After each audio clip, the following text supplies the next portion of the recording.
Hello students, myself Ajay Bansal and welcome to my YouTube channel AB Commerce Classes.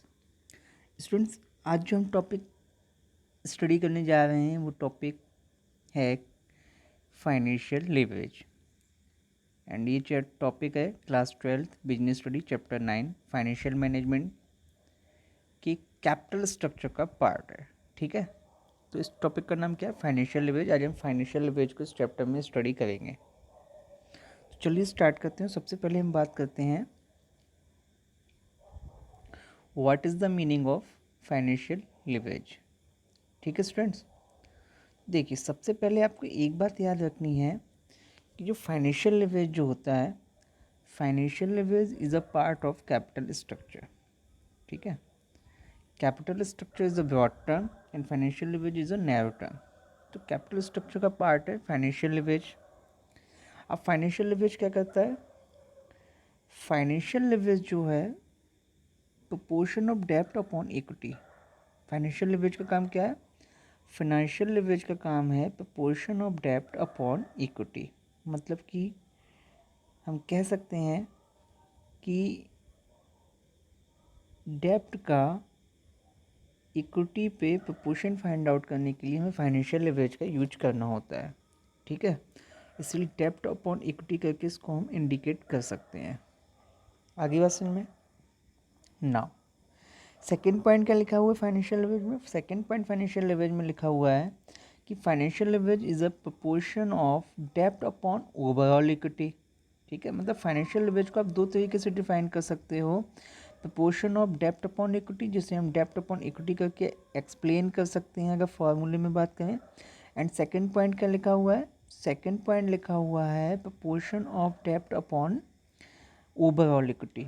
अब proportion of डेब्ट upon overall equity का मतलब क्या हुआ? इसका मतलब हुआ डेब्ट का ओवरऑल इक्विटी पे क्या करना? प्रोपोर्शन निकालना। अब ओवरऑल इक्विटी में क्या चीज़ें आ जाएंगी? ओवरऑल इक्विटी में आ जाएंगी आपकी डेब्ट प्लस इक्विटी। आगे बस में तो इसके दो फार्मूले हो गए फाइनेंशियल लिवरेज एनालिसिस के। फर्स्ट फार्मूला क्या हो गया? डेब्ट upon equity.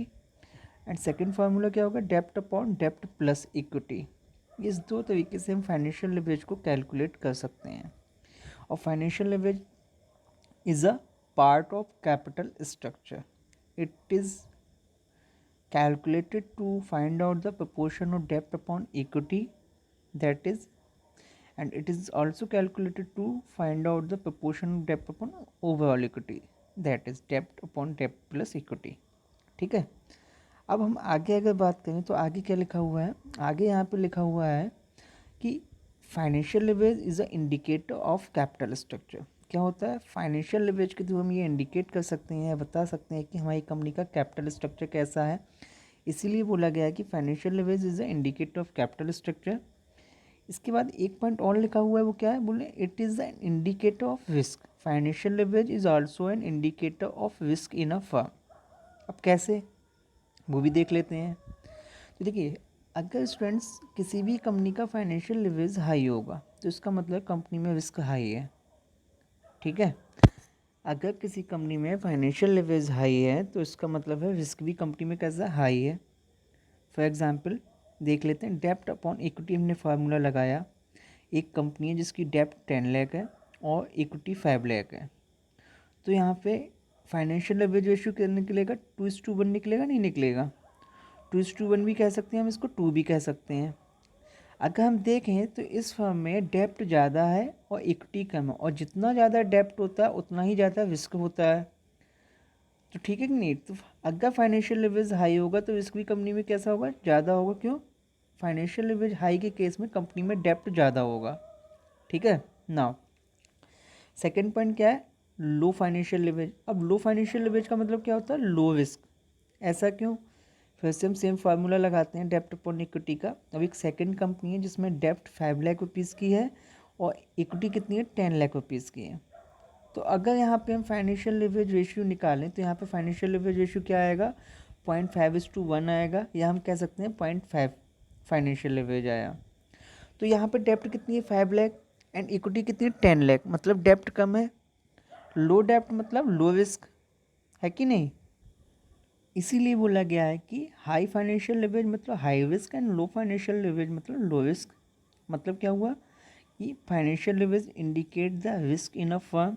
Financial leverage is an indicator of capital structure. Financial leverage means proportion of debt upon overall equity and financial leverage means proportion of debt upon equity। मतलब कि D upon E और D upon E plus D ऐसे करके आप कह सकते हैं। आगे बस में नाउ अब डी का मतलब क्या होता है, लॉन्ग टर्म डेप्ट। इक्विटी का मतलब शेयर होल्डर्स फंड, और शेयर होल्डर्स फंड का मतलब share capital plus reserve and surplus. And share capital is equal to क्या होता है, equity share capital preference share capital. आगे बस में नाउ अब हम आगे बढ़ते हैं। आगे क्या है स्टूडेंट्स, अब हम बात करते हैं टाइप ऑफ फाइनेंशियल लिवरेज की। ठीक है, क्या बात करते हैं, टाइप ऑफ फाइनेंशियल लिवरेज की अब हम बात करते हैं। एंड अगर हम टाइप ऑफ फाइनेंशियल लिवरेज की बात करें तो फाइनेंशियल लिवरेज जो होती है दो तरीके की होती है। एक फेवरेबल फाइनेंशियल लिवरेज होती है, एक अनफेवरेबल फाइनेंशियल लिवरेज होती है। Favourable financial leverage plus sign से आप डोनेट कर सकते हैं, अनफेवरेबल फाइनेंशियल लिवरेज को माइनस साइन से आप डोनेट कर सकते हैं। तो चलिए सबसे पहले हम बात करते हैं फेवरेबल फाइनेंशियल लिवरेज की। तो देखिए स्टूडेंट, फेवरेबल फाइनेंशियल लिवरेज क्या होती है। फेवरेबल फाइनेंशियल लिवरेज एक ऐसी सिचुएशन है जिसमें कंपनी जितना ज़्यादा से ज़्यादा डेप्ट लेगी उतना ही कंपनी को प्रॉफिट होगा, उतनी ही कंपनी की अर्निंग क्या होगी, इंक्रीज़ होगी। फेवरेबल फाइनेंशियल लिवरेज एक ऐसी सिचुएशन जिसमें मोर डेप्ट कंपनी के लिए होगी, मोर प्रॉफिट का कारण, और मोर अर्निंग्स होगा कंपनी के लिए। आगे बात समझ में। अब ऐसा क्यों होगा, क्योंकि return on investment is higher than rate of interest paid. ठीक है, फेवरेबल फाइनेंशियल लिवरेज के केस में कंपनी का जो ROI होता है, रिटर्न ऑन इन्वेस्टमेंट जो होता है, वो ज़्यादा होता है in compare to rate of interest paid, जो वो इंटरेस्ट पे कर रही है उससे। फॉर एग्जांपल, अगर कंपनी का रिटर्न ऑन इन्वेस्टमेंट 10 है और return of rate of interest 5% है, तो इसका मतलब कंपनी को फेवरेबल फाइनेंशियल लिवरेज की तरफ क्या किया जाएगा, पुश किया जाएगा। मतलब कंपनी की फाइनेंशियल लिवरेज कैसा है, फेवरेबल है, क्योंकि कंपनी अर्न ज़्यादा कर रही है और एक्सपेंस कम कर रही है। मतलब कि एज ए इंटरेस्ट दे कम रही है और एज ए रिटर्न ले ज़्यादा रही है अमाउंट। इसीलिए क्या होती है, फेवरेबल फाइनेंशियल लिवरेज होती है। और फेवरेबल फाइनेंशियल लिवरेज के केस में जो शेयर होल्डर्स होते हैं वो कैसे होते हैं, हैप्पी होते हैं। हैप्पी क्यों होते हैं, क्योंकि उनके शेयर्स की वैल्यू इंक्रीज़ हो रही होती है, उनकी वेल्थ मैक्सिमाइज हो रही होती है। आगे बात समझ में नहीं आ गई। तो फेवरेबल फाइनेंशियल लिवरेज एक ऐसी सिचुएशन है जिसमें कंपनी जितने ज़्यादा से ज़्यादा डेप्ट लेगी उतना ही कंपनी को प्रॉफिट होगा, उनकी अर्निंग्स बढ़ेंगी। क्यों, क्योंकि rate of investment is higher than rate of interest paid. आगे बात सुन में नाउ अब हम बात करते हैं अनफेवरेबल फाइनेंशियल लिवरेज की। तो अनफेवरेबल फाइनेंशियल लिवरेज क्या होती है, एक ऐसी सिचुएशन जिसमें कंपनी जितना ज़्यादा से ज़्यादा डेप्ट लेगी उतना ही कंपनी को लॉस होगा। ठीक है, जितना ज़्यादा से ज़्यादा कंपनी डेप्ट लेगी उतना ही कंपनी को लॉस होगा इन case of unfavourable financial leverage. ऐसा क्यों होता है, ये भी देख लेते हैं क्यों। क्योंकि rate of investment is lower than rate of interest. मतलब कि जो कंपनी कमा रही है वो कम कमा रही है और जो एज ए इंटरेस्ट एक्सपेंस कर रही है वो ज़्यादा कर रही है। इसीलिए अनफेवरेबल फाइनेंशियल लिवरेज में कंपनी जितना ज़्यादा से ज़्यादा डेप्ट लेती है उतना ही कंपनी को लॉस होता है। मतलब हम कह सकते हैं कि अनफेवरेबल फाइनेंशियल लिवरेज के केस में कंपनी डेप्ट को प्रेफर नहीं करेगी, इक्विटी को प्रेफर करेगी। एंड फेवरेबल फाइनेंशियल लिवरेज के केस में कंपनी क्या करेगी, इक्विटी को प्रेफर ना करके डेप्ट को प्रेफर करती है। स्टूडेंट, फाइनेंशियल लिवरेज क्या होता है, ट्रेडेड ऑन इक्विटी का भी कॉन्सेप्ट के नाम से जाना जाता है। क्योंकि इस केस में हम क्या करते हैं, इक्विटीज़ की ट्रेडिंग करते हैं, ज़्यादा से ज़्यादा इक्विटीज़ की ट्रेडिंग करते हैं। इसलिए फाइनेंशियल लिवरेज को ट्रेडिंग और इक्विटी के कॉन्सेप्ट के नाम से भी जाना जाता है। ठीक है स्टूडेंट, बेसिकली अगर हम बात करें ट्रेडिंग ऑन इक्विटी की, तो ट्रेडिंग ऑन इक्विटी एक ऐसा कॉन्सेप्ट है जिसमें हम अपनी अर्निंग्स को बढ़ाते हैं, अपनी वेल्थ को मैक्सिमाइज करते हैं।